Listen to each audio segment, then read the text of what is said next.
to help the body of Christ or to help our neighborhood.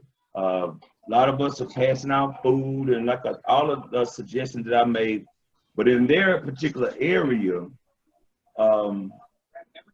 Wi-Fi access and internet access was, almost impossible. And so what the church chose to do was to spend extra money having a tower put at the church or in the church that had a strong enough signal, Wi-Fi signal, so that everybody in the neighborhood, the elderly, the young people, the parents that had children at home that need to have Wi-Fi access or internet access. So the church chose to invest. Even the hospitals in the community and the libraries were able to use the Wi-Fi that they set up for their community. And you see on the side right here, where I have those three things there: marketing, follow-up, and close.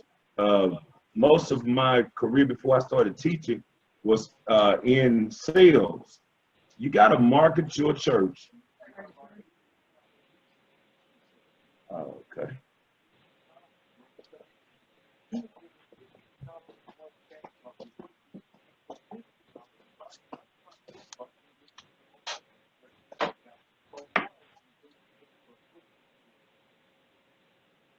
Okay, everybody, it's a learning process. I do this every day, but still I'm learning.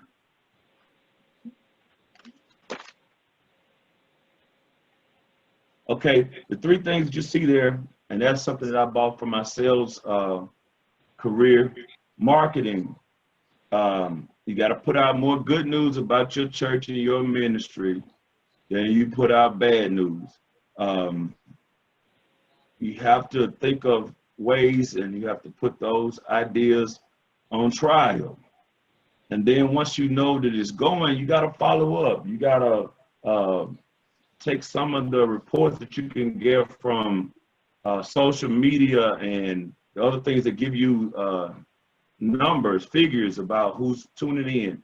For instance, today I watched a video from our service Sunday.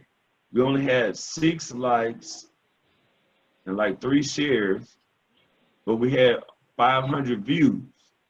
So if I had stopped at the likes and the shares, I would have been depressed about it. But 500 people watched that little old 5-minute clip. And then the sermon is the same way.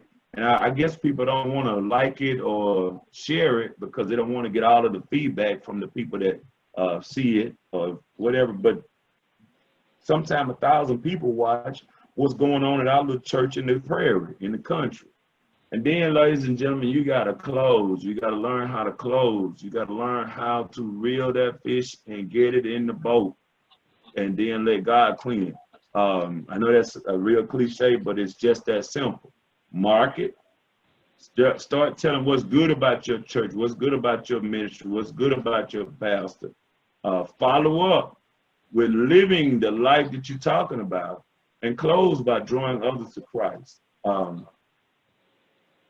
So then this is it. This is the last slide, I think. What can we do? We can lead.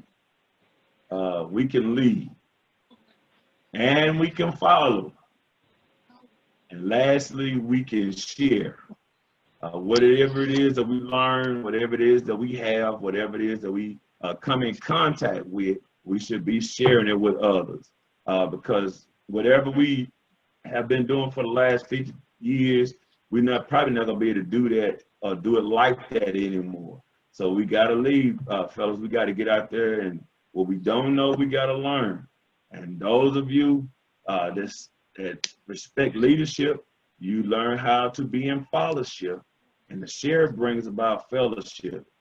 We can keep in contact a whole new way, a whole different way. And so we're down to discussion, question and answers. You may be called to answer or give personal insight. Because like I said, I have not done everything that I talked about myself. I know there are good ideas. So somebody may be on here that knows or has experienced that. All right, so that's the presentation. And I hope I covered it timely, and you got something out of it. And hope everybody didn't leave the room. How about that? Madam Dean, we in for question and answer period now.